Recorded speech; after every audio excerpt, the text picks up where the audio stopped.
prochaine session, prochain point à 19 h. En attendant, le débat sur la prochaine scierie dans le Morvan se poursuit. C'est à vous, Éric Sicot. Merci Elsa. Effectivement, retour sur le plateau de La Voix est libre avec nos 4 invités. Jean-Paul Magnon, maire de Corbigny, Jean Claustre, vice-président du comité de soutien au projet Hercia, Jérôme Bognard de l'association Adré Morvan et Rémi Petit-Renaud de la Fédération nationale du bois. Alors, je voudrais qu'on parle des risques de pollution. C'est votre avis, en tout cas, Adré Morvan, et avec des questions des internautes. Une rumeur court dans le pays sur le rejet de dioxine du pôle industriel. Est-ce que c'est vrai qu'Hercia est autorisé à rejeter jusqu'à 60 grammes de dioxine par an? Vous allez répondre tous les deux. Et puis, quel est leur risque aussi pour la pollution de l'Yonne? Je suis pêcheur dans la région, j'ai mes habitudes. Alors, pour ce qui est des 60 grammes, il est évident que c'est une erreur. C'est une horreur, plus. Il y a une erreur horrible. Voilà, on va dire ça comme ça. C'est-à-dire qu'effectivement, dans l'arrêté ICPE, qui gère les rejets de pollution et tout ça, il y a effectivement une autorisation. On autorise bien Hercia, c'est marqué, à rejeter 60 grammes de dioxine par an dans l'atmosphère, sachant que la totalité des incinérateurs en France, c'est-à-dire l'ensemble, doit rejeter à eux tous une centaine de grammes. Donc en fait, 60 grammes, c'est 1000 fois la dose autorisée. C'est juste pas grave, on est juste mort après.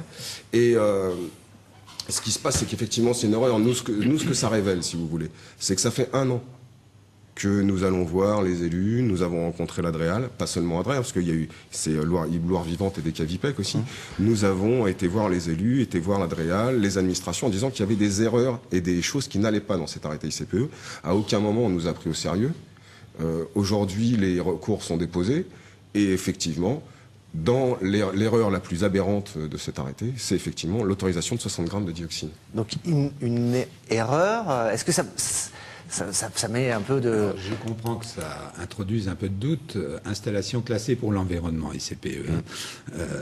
Merci de le préciser. C'est une coquille qui sera obligatoirement corrigée parce que, bien évidemment, même le préfet ne peut pas aller contre la loi. Et la loi interdit totalement des rejets à cette hauteur. Donc, l'arrêté ramènera les émissions autorisées aux émissions normales pour ce type d'installation. Tu as cité d'autres co-incinérateurs ou d'autres cogénérateurs. Il y en a effectivement 100 ou 140 sur nos territoires environ.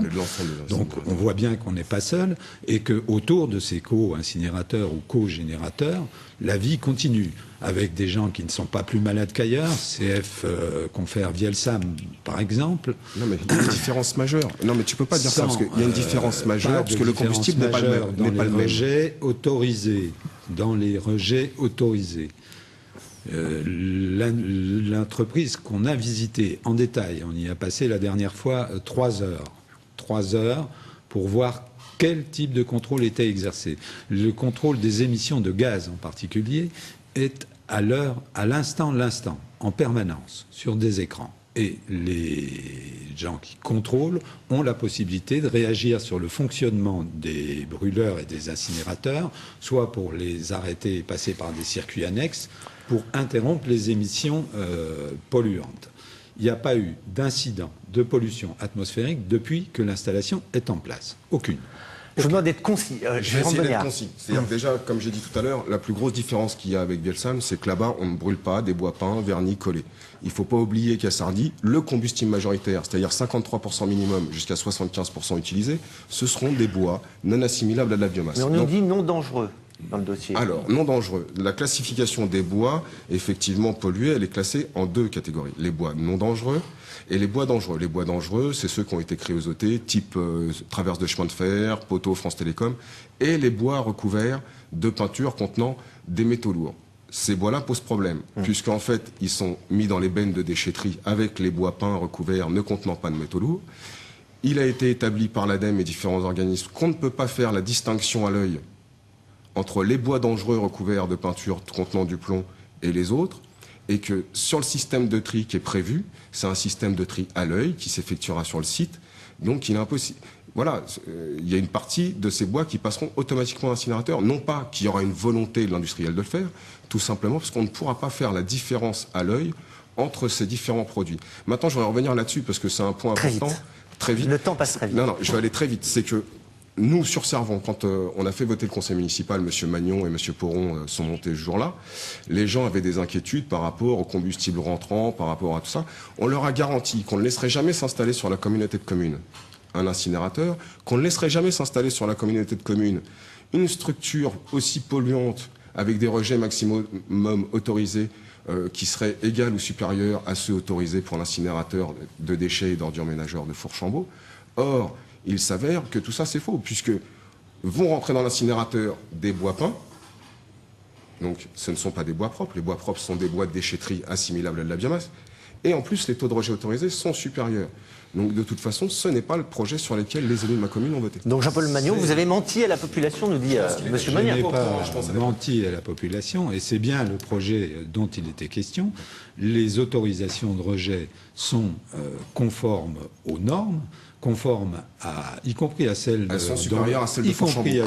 bénéficie l'installation de Vielsalm, mais d'autres co-incinérateurs sur le territoire national. Ce qui compte en matière de pollution, c'est pas ce qui rentre tant, mais ce qui sort. Ouais, alors ce là, sont les c'est intéressant parce qu'il y a un système. Je n'ai pas terminé. Excuse-moi. L'approvisionnement en bois propre, usé, en bois non dangereux, se fait non pas sur les déchetteries, mais à travers les centres de tri où un tri préalable a déjà été fait. Et les centres de tri sont responsables de la matière qu'ils vont fournir. Un deuxième tri se fait à l'entrée du service et l'industriel doit conserver des échantillons de ce qui rentre dans son four, échantillons qui sont soumis à analyse. Bref, toutes les précautions sont prises pour que cet outil, qui, je le répète, n'est pas unique en France et pas unique au monde, puisse fonctionner sans polluer et tout en créant les emplois qu'on appelle tous de nos voeux. Je suppose toi aussi. Voilà, alors je ne suis pas contre l'emploi évidemment, mais juste une petite précision. Quand même, déjà, il existe effectivement des systèmes de co-incinération de bois, de déchets, de bois usés, tout ça qui existe en France. Seulement, il faut savoir que la valeur de rachat de l'électricité ou de la chaleur qui est produite, elle est basée sur la valeur de rachat établie depuis une trentaine d'années pour les déchets ménagers. Et non pas sur un système de rachat. Je finis. Non pas sur un système de rachat énergétique à 3 fois le prix de l'électricité normale. Donc déjà, ça pose un problème. C'est-à-dire que si aujourd'hui on laisse rentrer dans la biomasse des bois pollués, ou si on essaye d'y faire rentrer des bouteilles plastiques, comme ça a été le cas dans les Ardennes, le préfet a refusé, on n'est plus dans de l'énergie propre. Voilà, ça premièrement. Deuxièmement, le système de dérogation à 800 degrés, les systèmes dérogatoires contenus dans le décret ministériel de 2002 qui gère toutes ces installations, il a été accordé une fois, c'est pour l'incinérateur de Gien. Voilà, l'incinérateur de Gien qui a eu des gros problèmes de rejet de dioxine et qui a fermé. Voilà. L'incinérateur de Vielsalm n'a pas connu de problème. L'incinérateur de Vielsalm ne brûle pas de bois peint vernis usé. Mais je pense que la revente d'électricité, c'est pas le problème de notre problème aujourd'hui. C'est le problème de l'industriel à traiter avec les EDF. Si vous voulez, bon, c'est pas notre problème. Le problème, c'est que quand on fait voter des élus sur un projet en leur garantissant qu'il n'y aura pas de bois peint vernis collé, en leur garantissant que les taux de rejet seront inférieurs à un incinérateur standard, en prenant un certain nombre s'indigner d'avoir été trahis lorsqu'ils se sentent trahis. Mais dans les décharges, il y a des cahiers des charges et je pense que tout le monde doit respecter le cahier des charges, c'est tout. Bien sûr, bien sûr. Et là, vous n'avez pas été trahi. Nous n'avons pas été trahis. Bon, il va falloir qu'on conclue parce qu'il nous reste seulement 4 minutes. Il aurait fallu qu'il le lise. Alors, il nous reste juste 4 minutes. Un mot sur ce qui va se passer maintenant. Le Conseil d'État a été saisi par l'État. L'État, l'industriel et l'aménageur, la société Nièvre Aménagement. Concrètement, il s'agit de pouvoir continuer les travaux. Voilà, il s'agit de pouvoir continuer et mettre en œuvre les mesures de compensation en matière d'espèces protégées, à savoir principalement les batraciens de la zone humide. Cet arrêté a été retoqué 3 fois par le tribunal administratif et le Conseil national de prévention de protection de la nature lui avait donné un avis défavorable, mais la deuxième fois à une courte majorité et en notant bien le fait que nous avions démontré le caractère d'intérêt général majeur qu'avait l'installation de Et c'est bien sur cette notion de caractère... et c'est sur cette notion que nous sommes effectivement arrêtés. Et donc on saura, à quelle date? Si le Conseil d'État accepte de se saisir du dossier, on saura début juin si nous pouvons reprendre les travaux, alors en respectant tous les arrêtés concernant la protection de la faune et de la flore.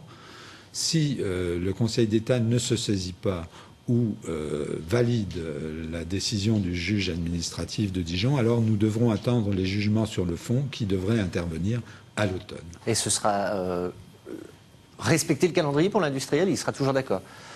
On reste dans le calendrier possible. Monsieur Bonniard, Oui.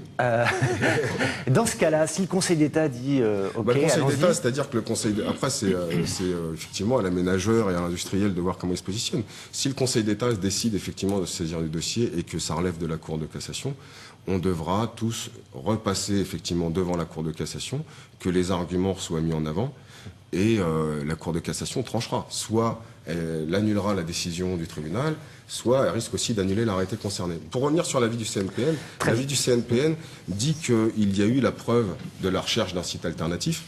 Or, dans le dossier qui a été présenté au CNPN, la principale friche industrielle de notre département, Varennes-Vauzelles, n'apparaît pas. Donc on n'a pas cherché tous les sites.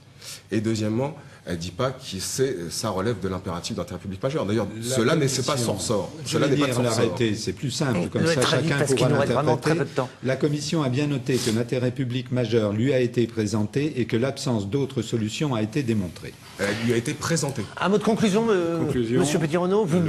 Est-ce que vous avez une réponse du ministre à qui vous avez écrit, notamment, FNB? Non, on n'a pas eu de réponse. Mais la conclusion pour moi, c'est que ce que la forêt produit aujourd'hui est consommé par les industriels existants. Et donc qu'aujourd'hui, pour nous, FNB, il n'y a pas de place pour un méga projet de cette taille-là. Et ce sera sujet à destruction d'emplois à terme en Bourgogne et ailleurs. Et ça met en péril Peut-être d'autres scieries. libéral et n'aimait pas la concurrence. Et puis, on ne parle pas des granulés pour laquelle il manque 85% de la matière première. C'est dommage, on n'aura pas le temps. Ouais, Monsieur Clostre. Oui, moi, si vous voulez, en matière de conclusion, moi, je ne suis pas de Lanière, mais j'adore ce département. Et je citerai simplement un exemple. Quand il a fallu faire des ancres pour la marine, on a fait des forges. Quand je suis arrivé dans le département, j'ai dit, tiens, les forges royales de la marine à Guérini. Tiens, comment ça se fait en plein milieu de la France où il n'y a pas d'eau?